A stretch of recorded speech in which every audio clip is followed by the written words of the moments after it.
বাংলাদেশে আজও আটকে আছে ৩ লাখেরও বেশি পাকিস্তানি নাগরিক। অর্ধশতাব্দী পেরিয়ে গেলেও তারা এখনও নিজ দেশে ফিরে যাননি। রাজনৈতিক সদিচ্ছার অভাব, আইনি জটিলতা, মানবিক সংকট এবং উভয় দেশের মধ্যে দীর্ঘদিনের অমীমাংসিত সম্পর্কের কারণেই তারা রয়েছে অনিশ্চয়তার মধ্যে।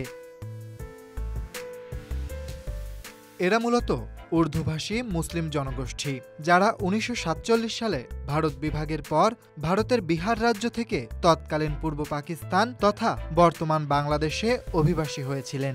১৯৭১ সালের মুক্তিযুদ্ধের সময় এই জনগোষ্ঠীর একটি বড় অংশ পাকিস্তানের পক্ষে অবস্থান নেয়। বাংলাদেশ স্বাধীন হওয়ার পর তাদের অনেকে পাকিস্তানে ফিরে যেতে চাইলেও পাকিস্তান সরকার তাদের পুরোপুরি গ্রহণ করেনি। ফলে তারা বাংলাদেশে আটকে পড়া পাকিস্তানি হিসেবে পরিচিতি লাভ করে।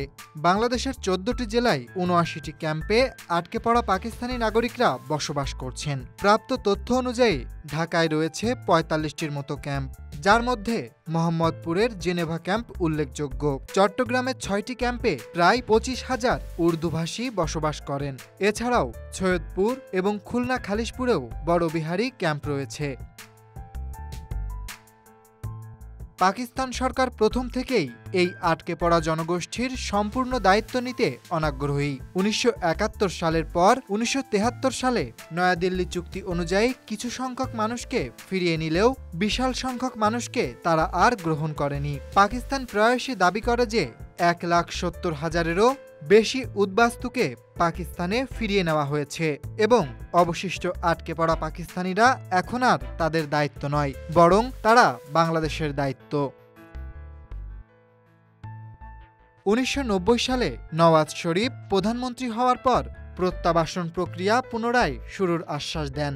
১৯৯২ সালে তিনি বাংলাদেশে এসে ৩,০০০ পরিবারকে নিতে রাজি হন এবং ১৯৯৩ সালে জানুয়ারিতে ৫০টি পরিবারকে ফিরিয়ে নেন। কিন্তু ১৯৯৫ সালে পাকিস্তান আর বিহারিদের নেবে না বলে জানিয়ে দেয়। ২০০৩ সালে বাংলাদেশের উচ্চ আদালতের একটি রায় অনুযায়ী বাংলাদেশে বসবাসরত আগ্রহী পাকিস্তানিরা বাংলাদেশের নাগরিকত্ব নিতে পারবেন।